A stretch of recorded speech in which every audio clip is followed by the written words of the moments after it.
Ah, je serai Mesdames, toujours Messieurs, motivé bonjour à et participer bienvenue. à Vous cette êtes en vidéo. direct sur Ziana TV, la chaîne Au cœur des diasporas. Nous sommes en ce moment en direct de Brazza. Vous savez que Brazza abrite depuis quelques jours le 80e anniversaire du manifeste de Brazzaville, depuis le 27 colloques et autres manifestations. En ce moment, du côté de Brazzaville, avec Marie-Alfred Goma des Dépêches de Brazzaville.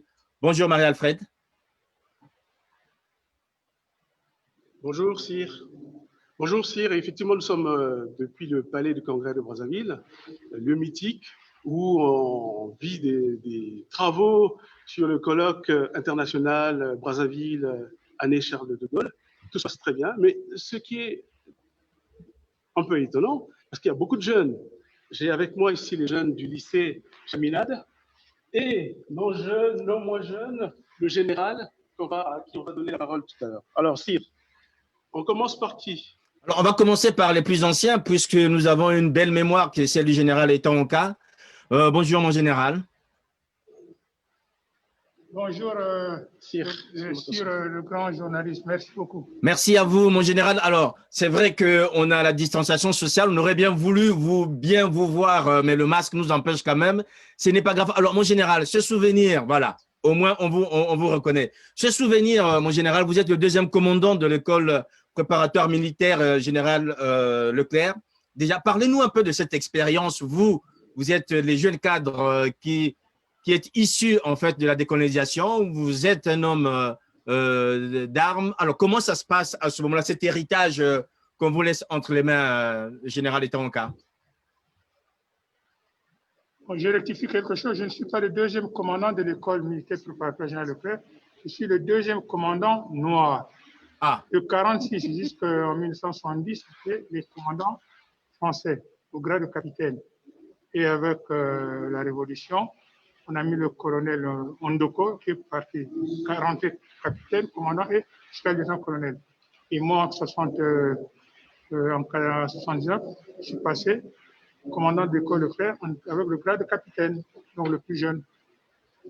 Alors, parlez-nous de cette expérience déjà à ce moment-là. Vous êtes très jeune, vous héritez de cette école qui elle-même a été longtemps dirigée d'abord par les colons. Quels sont les cadres que vous avez et comment ça se passe? Bon, disons que c'était... moi, j'étais jeune capitaine. J'ai rentré de mon championnat de handball à Brazzaville à Pointe-Noire où j'avais cassé la jambe. J'avais quitté dans le plâtre. Ils venaient me présenter une note de service. Maintenant, commandant d'école, passation de service avec les béquilles. J'avais tout le CMP derrière moi et j'avais un des professeurs qui était mon enseignant, mon professeur au lycée Savant de Brazza. Donc, j'avais fait le métier des armes à Saint-Cyr et puis je me retrouve dans le gérer 400 et quelques petits morveux. Quand je leur ai donné qu'on appelle les nouilles, les pâtes à manger, ils ont dit, hein? Non, ce qui est déjà... Non, il y a un autre mot là. Non, je les ai empoisonnés, mais c'était très bien. C'était une bonne expérience pendant 2 ans. Alors, mon général, Sire, l'expérience avec, parce que nous sommes à Charles. Pour vous, général, qu'est-ce que c'est que... Bon, d'abord, j'ai eu la chance d'entrer à l'école de paix. J'ai commandé et après le bac, j'ai dû faire la préparation de concours d'infrastructure avec mon frère de Jean Coco. J'ai fait le concours. Après 2 ans de formation en formation à Athlon, dans le cadre préparatoire, on est rentré à 10. 2 mois après, on commençait à chercher le nom de notre promotion parce que les gens sont rentrés pour l'année, ils doivent avoir une autre promotion. Et Jean a tiré sa référence le 9 novembre 1970 et on nous a dit vous avez trop de parrains. Et nous avons bénéficié du plus célèbre des parrains, Jean de Gaulle. Ça a permis de faire des voyages de la Normandie, là où il y avait des débarquements, aller à Cherbourg voir les sous-marins, aller à Londres et à Sanders, qui est la correspondante de Saint-Cyr, faire une journée à Sceaux, donc pour parler une journée. Aller à Lille dans sa rue, voir sa maison et défiler dans sa vie avant de revenir à Saint-Cyr. Donc, aujourd'hui, célébrer De Gaulle à Brazzaville, pour vous, c'est quelque chose qu'il fallait faire. Pour moi qui suis de cette contrée, parce qu'après tout, s'expliquer, c'est toujours pour moi une fois, une faille, c'est une faille, une fois. Mais ça s'écrit une fois. Oui, mais moi j'ai une faille. Donc, pour moi, c'est un honneur. Et j'ai pu rencontrer deux ou trois fois le nouveau de ma coco de maintenant. C'est un parent qui est très bien. Mon général, parce que si on parlait de la mémoire, on a aussi la mémoire à la fois technique, scientifique, l'architecture de Brazzaville, il faut en parler. On a avec nous un historien, Bernard Tourier, qui est spécialiste dans le domaine. Il va nous parler de sa contribution de ce matin au colloque. Voilà, Bernard, Brazzaville est une ville qui a été, je dirais, chérie par le général de Gaulle. Sur le plan architectural, quels étaient les projets aujourd'hui qui font que cette capitale ait une certaine singularité par rapport à d'autres capitales africaines? La singularité, c'est que elle est passée du jour au lendemain capitale de la France libre. Et donc, il fallait des lieux et surtout des monuments et bâtiments qui puissent représenter cette capitale. La première représentation, c'est de construire un palais célèbre par rapport au général. Donc, ce palais s'appelle la case de Gaulle. Cette case de Gaulle, qui est un palais qui imite un peu le palais du Trocadéro, était un palais qui a été construit par un architecte jeune, résistant, qui est parti à Londres et ensuite est venu ici à Brazzaville. C'était son premier bâtiment qu'il a construit et il s'appelait du nom de code de guerre Roger Hérel et son véritable nom c'était bien sûr Le Lièvre. Et donc Hérel était le constructeur de cette case de Gaulle qui était une case palais pour le plus célèbre donc des responsables de l'Empire qui allait ensuite séjourner quelques jours simplement, puisque la majorité du temps, il a séjourné dans l'ancienne banque de l'Afrique, donc de l'Ouest, pardon, dans l'ancienne banque de l'AEF, et ensuite, les dernières fois, c'est-à-dire les quelques jours, les séjours qu'il a fait en 44, en 53 et en 58, il a occupé, il a été hébergé dans cette case de Gaulle. Mais ça, c'était le premier bâtiment important. Le deuxième élément important, c'est qu'il fallait qu'il puisse se faire connaître la capitale de la France libre et le faire connaître à l'ensemble du monde entier. À l'époque, il y avait certes les journaux, mais on ne pouvait pas distribuer les journaux dans toutes les langues et partout. Mais par contre, il y avait un moyen technique qui s'appelait la radio. Et donc, il a créé un service d'information qui après était un service d'information et de propagande de la France libre. Et dans ce service d'information qui écoutait l'ensemble des émissions de tous les belligérants, il reproduisait ensuite des bulletins d'information et par jour, il reproduisait à partir de 43 environ plus d'une vingtaine de bulletins journaliers. Ces bulletins journaliers et quelques discours du général ont permis, en tout cas, d'affirmer les concepts de résistance de la France libre. Et donc, cette Radio Brazzaville, qui va être appelée après Radio Brazzaville, le long bâtiment de 160 mètres de long, va être un élément de prestige qui va permettre de faire connaître Brazzaville au monde entier, aussi bien en Australie que en Europe, mais aussi bien au Japon que dans tous les pays belligérants. Il faut dire aussi qu'il y a le côté économique, où le lendemain du manifeste, on a commencé à faire tourner la planche à monnaie. Oui. Habillé. Et oui. Et donc, toutes ces constructions coûtaient cher. Et donc, on a aussi imaginé donc une trésorerie spéciale pour la France libre. Et cette trésorerie, qui va s'appeler après, plusieurs années après la guerre, la caisse centrale de la France d'outre-mer, et aujourd'hui c'est l'ancêtre un peu de l'Agence française de développement. Ce bras séculier économique, en tout cas, a permis de pouvoir construire les bâtiments pendant la guerre, va continuer avec les crédits FIDES, c'est-à-dire les crédits du Fonds d'intervention pour le développement économique et social, de pouvoir refaire un renouveau architectural entre 1948 et 1958. Et donc, tous ces éléments mis en place vont permettre de pouvoir créer une nouvelle capitale, de continuer à créer une nouvelle capitale avec des éléments innovants comme l'unité d'habitation de Air France, pour le personnel d'Air France, qui va être construit en même temps que l'unité d'habitation de Marseille de Le Corbusier, ou éventuellement des éléments prototypes comme la maison tropique de Jean Prouvé, qui était au centre de Brazzaville et qui vient d'être, enfin, il y a une dizaine d'années maintenant, qui a été démontée et remontée au centre Pompidou pour une part, et d'autre part revendue à des Américains pour plusieurs millions de dollars. Merci beaucoup Bernard. Cyr, c'est passionnant tout ça, on a les jeunes avec nous, donc c'est sûr que ça va remplir tout leur cahier d'histoire. Alors mademoiselle ici, est-ce que vous pouvez vous présenter?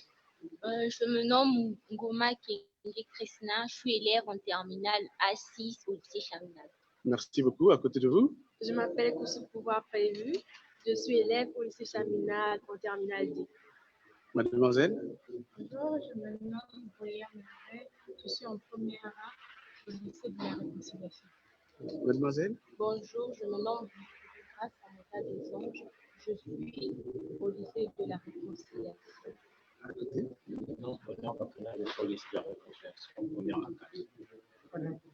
me nomme Ben Dieu, je suis élève au lycée Chaminade terminale. Bonjour, je me nomme Bouyenge Précieux, je suis en classe de PA4 au lycée de la Réconciliation. Alors, donc, on continue, hein, ils sont entourés Général et puis Bernard. Derrière, mademoiselle qui se cache. Bonjour, je m'appelle Bondi Bassamina, je suis élève au lycée Chaminade en classe de TA7. D'accord. Moi, c'est Ibaladjit du lycée Savorgnan de Brazza en terminale C. Terminale C. Oui. Mais terminale C, c'est pas littéraire. Alors donc, comment vous passionnez de l'histoire? Enfin, on va revenir sur tout le monde. Vous êtes passionné de l'histoire ensuite? Oui, on peut dire.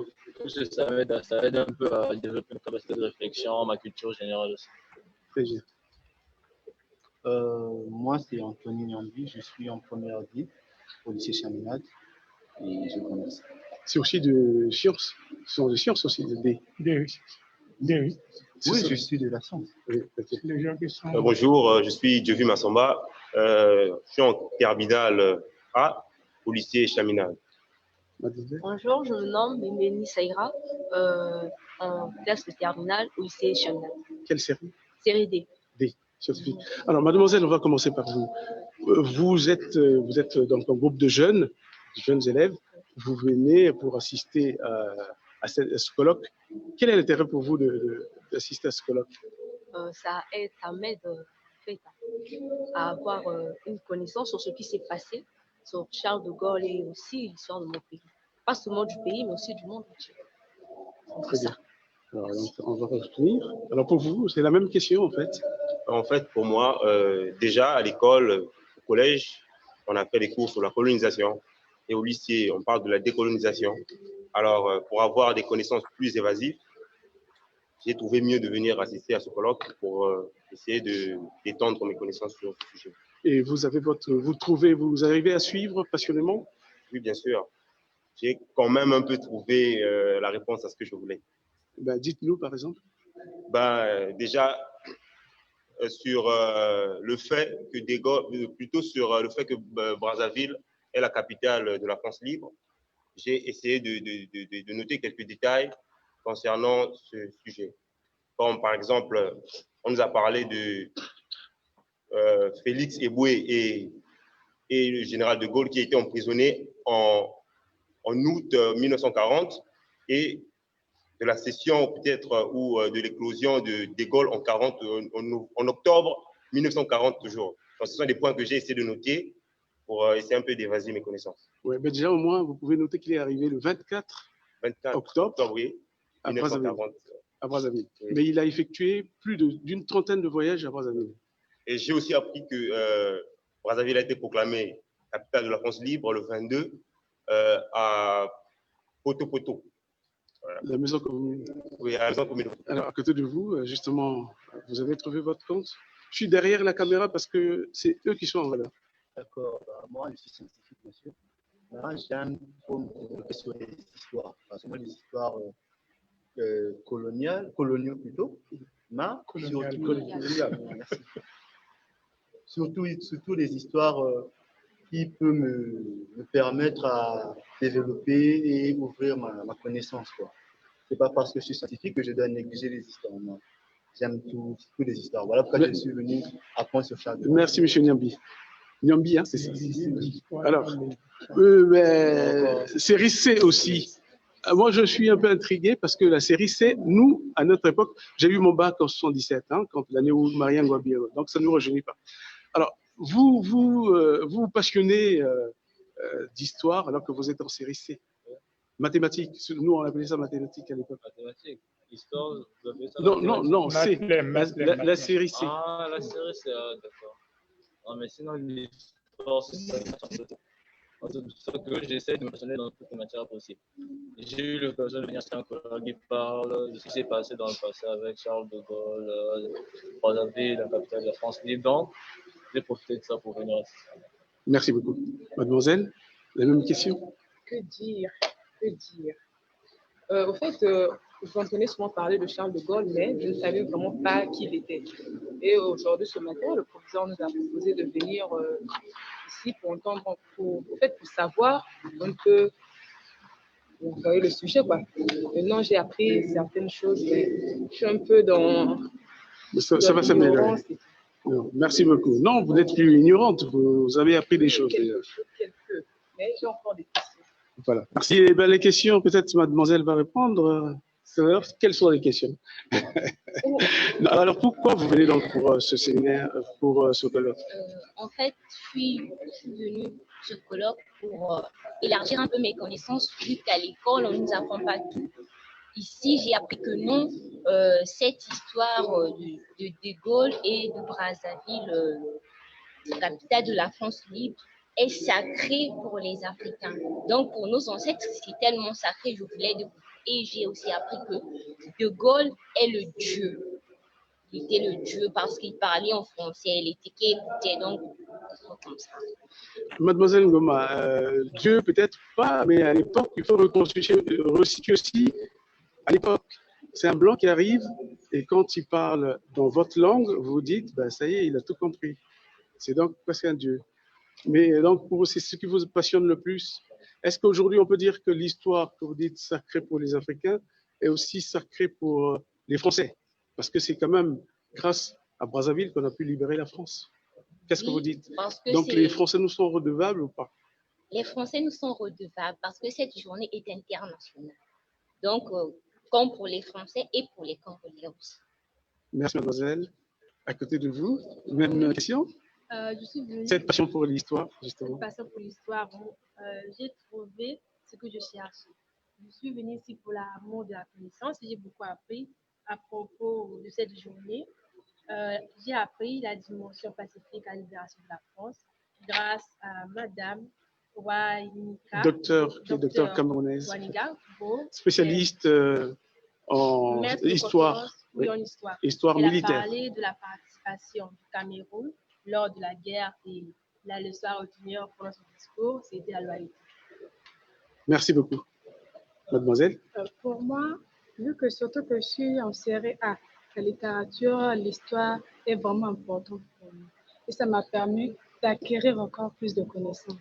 Surtout sur le personnage de Charles de Gaulle. Car moi, je ne connaissais pas très bien, je n'entendais que parler de lui, mais pas vraiment. Mais là, quand même, ça m'a permis d'avoir quelques connaissances sur lui, de savoir de quelle famille il vient, le nombre de sœurs qu'il avait, de frères, et d'avoir certaines connaissances sur lui.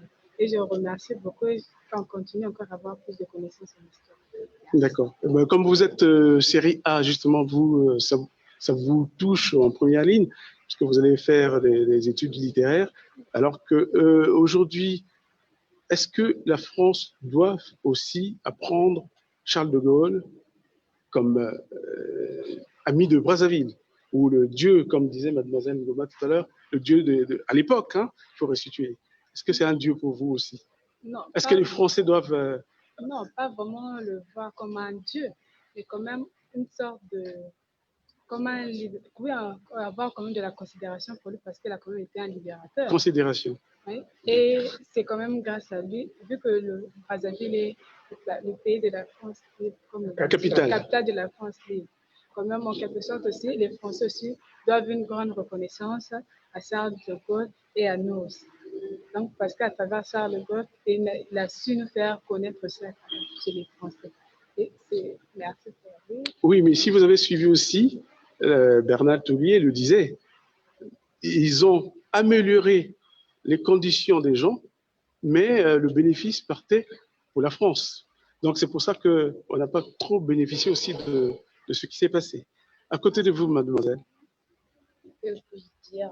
En fait, c'est, disons, la même pensée que ce que ma collègue a dit. Aujourd'hui, j'ai appris beaucoup de choses sur Charles de Gaulle. Vous êtes aussi dans série A? Oui, je suis en série A. Oui. Ça m'a permis à comprendre encore plein de choses que je ne comprenais pas sur lui, que je ne connaissais pas, sur sa famille, sur franchement, en fait, ça m'a permis de comprendre beaucoup de choses, quoi. Très bien. Merci beaucoup. Jeune homme? Oui, je veux dire, c'est juste, j'aime l'histoire et je suis venu ici pour connaître sur le personnage de Charles de Gaulle, est-ce que la famille qui vient et c'est un homme bien. Et nous, on ne parlait pas de Gaulle, mais au collège, on nous parlait souvent de Pierre Savanant, de Brazza, de Stanley. Mais aujourd'hui, on nous a parlé de Charles de Gaulle, toute son histoire, et j'apprécie. Mais en principe, lui, de là où il est, il devait apprécier parce qu'il avait la même taille à peu près que vous. Enfin, il faisait presque 2 mètres. Bon, je pense que vous allez terminer comme Charles de Gaulle. Donc, vous aurez peut-être cette grandeur et la vision. Jeune homme?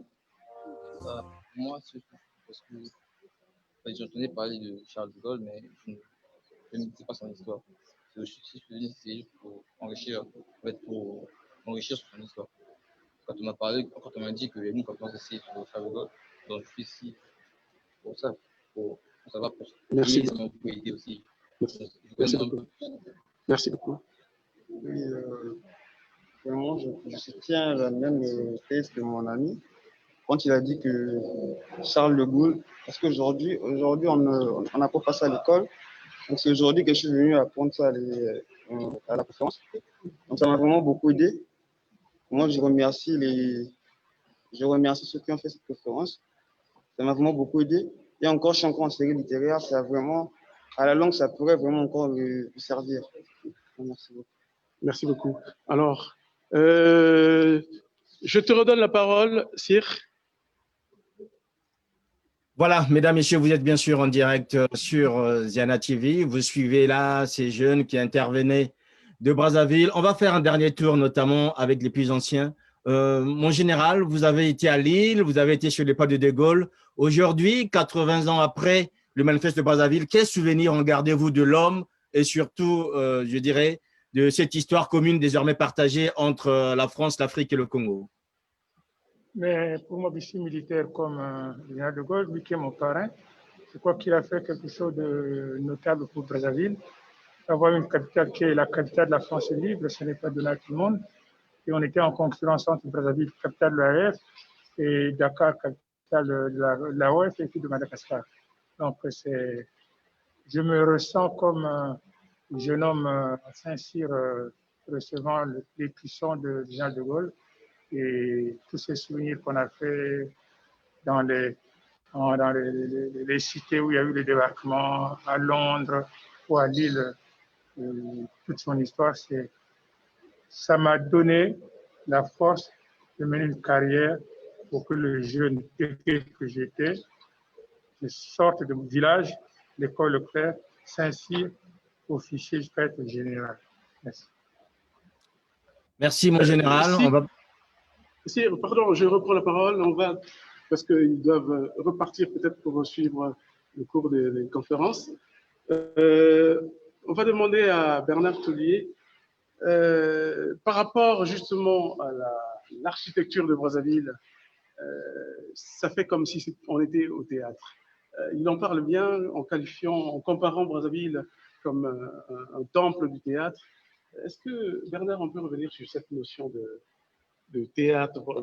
Enfin, c'est une théâtralisation, si on peut dire. Parce que quand on est dans une capitale, notamment de l'Empire français et de l'ensemble de la France, on se doit quand même d'avoir des palais. Et avant, ici, il n'y avait pas de palais, et on a construit un palais en l'espace de quelques mois, quelques années.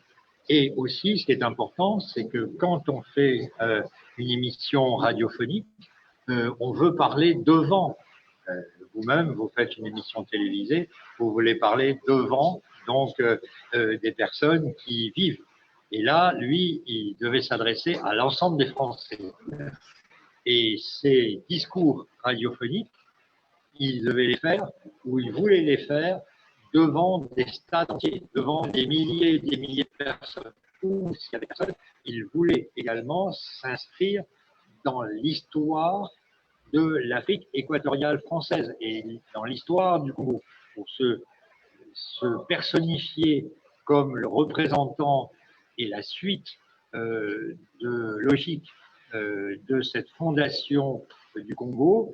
Il s'est mis derrière le monument de Saint-Venant de Brazza. Et c'est lui qui a demandé pour donc son discours de pouvoir construire ce monument à Saint-Venant de Brazza, de façon à ce que dans son émission de radio, on puisse dire le général de Gaulle est devant le monument. Donc ça, c'est pas du théâtre, c'est magnifique. On revenait à la parole aux jeunes, parce qu'en fait, c'est une grande vague de jeunes. Jeune homme, vous venez d'arriver, donc alors, vous êtes c'est sorti. Non, non. Marie-Alfred, on ne vous voit plus. Voilà, ça c'est coupé. Mesdames, Messieurs, vous êtes bien sûr en direct sur Ziana TV. Nous étions en live de Brazzaville avec Marie-Alfred Gomin. Au Palais du Congrès de Brazzaville, où se tient en ce moment un colloque sur le général de Gaulle. 2020, c'est l'année de Gaulle à Brazzaville pour fêter les 80 ans du manifeste de Brazzaville. C'est une occasion pour nous aussi d'entendre ces jeunes par rapport à cette histoire entre l'Afrique et l'Europe qui a toujours bégayé, cette histoire pourtant partagée entre l'Europe et le Congo, entre la France, le Congo et l'Afrique. Une histoire partagée, souvent douloureuse, qui bégait toujours, mais toujours est-il qu'aujourd'hui, ces hommes et ces femmes se sont retrouvés à Brazzaville afin de pouvoir, je dirais, ressasser cette histoire. C'est une histoire qui engage le Congo, c'est une histoire qui engage tout un continent. Vous l'avez vu hier, certains présidents, notamment Idriss Déby d'Afrique centrale, du Tchad, le monsieur Tshisekedi de la RDC, qui était aux côtés des Denis Sassou Nguesso de Brazzaville, afin de pouvoir, je dirais, ressasser cette histoire, quand on sait aussi que la contribution des Tchadiens a été très importante dans cette partie de l'Afrique, notamment pour construire le chemin de fer aux Congolais et aussi pour permettre à ce que tout puisse y aller le mieux possible, notamment les troupes qui sont venues secourir la France en cette période. Voilà donc, mesdames, messieurs, je vous remercie d'avoir suivi cet entretien spécial qui se passait en direct de Brazzaville. Portez-vous bien, nos programmes continuent.